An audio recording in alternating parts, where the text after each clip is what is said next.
Bismillahirrahmanirrahim. Assalamualaikum warahmatullahi wabarakatuh.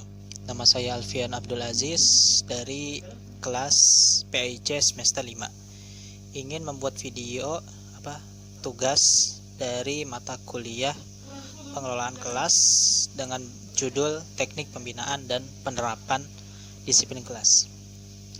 Berdasarkan 3 konsep disiplin yang telah dibahas, yaitu konsep otoritarian, konsep permisif, dan konsep terbimbing, maka setidaknya terdapat 3 macam teknik disiplin.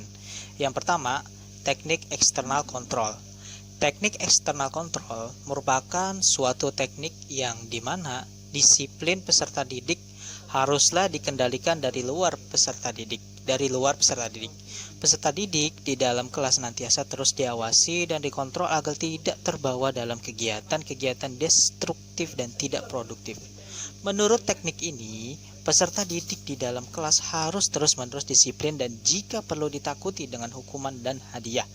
Hukuman diberikan kepada santri didik yang tidak disiplin di dalam kelas, sedangkan hadiah diberikan kepada peserta didik yang sangat-sangat disiplin di dalam melaksanakan proses belajar mengajar di dalam kelas. Lalu yang kedua, yaitu ada teknik internal kontrol.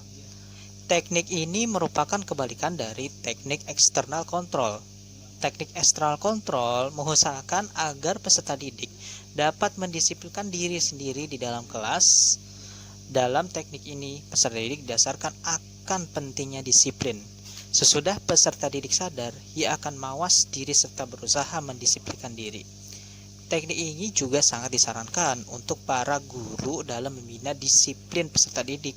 Teknik ini menumbuhkan kepekaan atau menyadarkan akan tata tertib dalam pada akhirnya disiplin harus tumbuh dari berkembang dari dalam peserta didik itu sendiri. Dengan kata lain, peserta didik diharapkan dapat mengendalikan diri sendiri. Kunci sukses dari penerapan teknik ini adalah pada keteladanan guru dalam berdisiplin, mulai dari disiplin waktu, disiplin mengajar, disiplin berkendara, disiplin beribadah, dan lain-lainnya.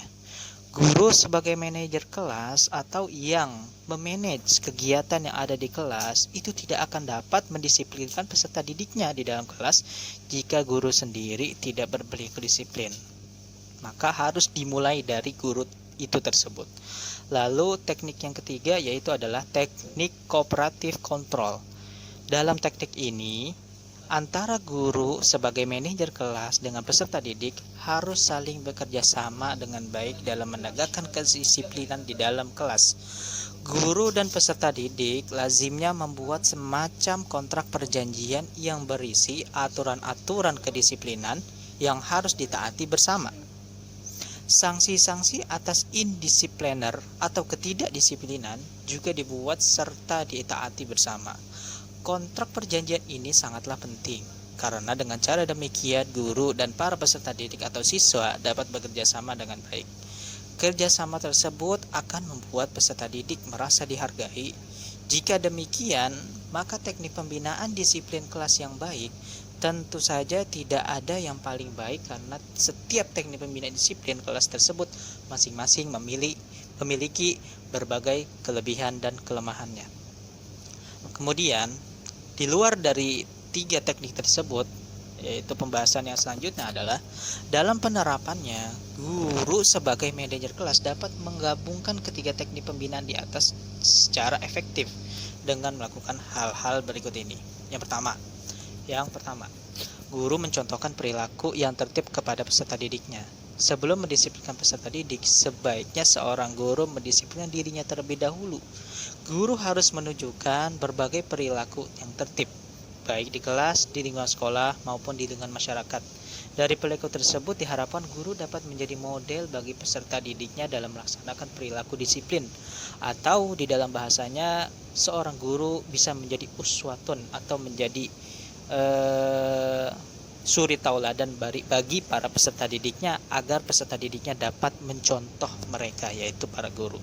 Kemudian pembinaan secara efektif yang kedua adalah guru memisahkan peserta didik dari perilakunya.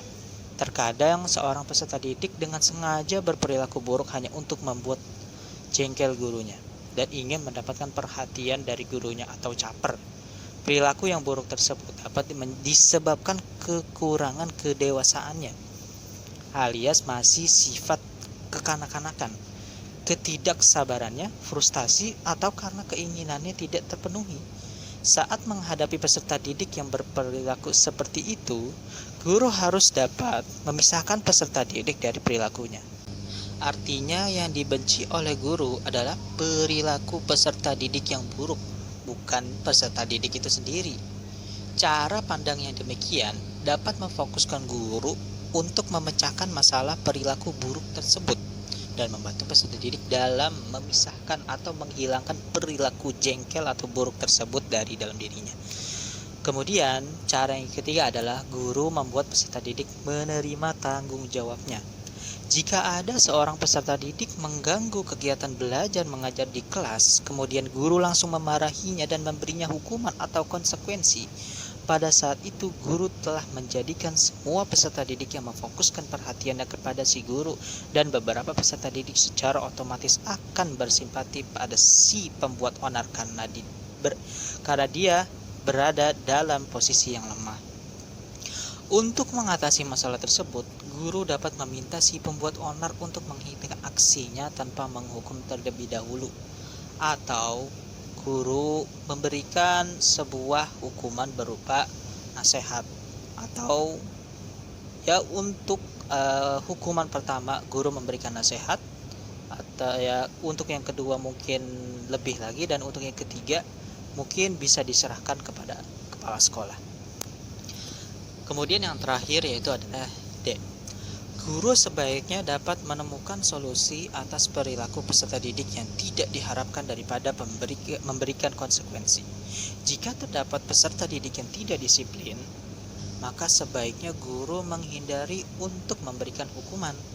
Tindakan yang dapat dilakukan adalah mengajak si peserta didik untuk sharing, diskusi, untuk mengetahui apa sih yang membuat dia itu melakukan hal sedemikian, dan meyakinkannya bahwa perbuatan itu adalah perbuatan yang tidak baik atau perbuatan buruk. Setelah itu, guru memberikan pilihan solusi kepada peserta didik untuk mengatasi perbuatan buruk tersebut. Ya mungkin cukup sekian pembahasan tentang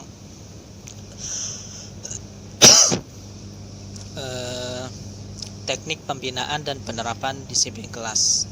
Jika ada kata-kata saya yang salah, mohon dibukakan pintu maaf yang selebar-lebarnya. Wallahu muwaffiq ila aqwamit thoriq. Assalamualaikum warahmatullahi wabarakatuh.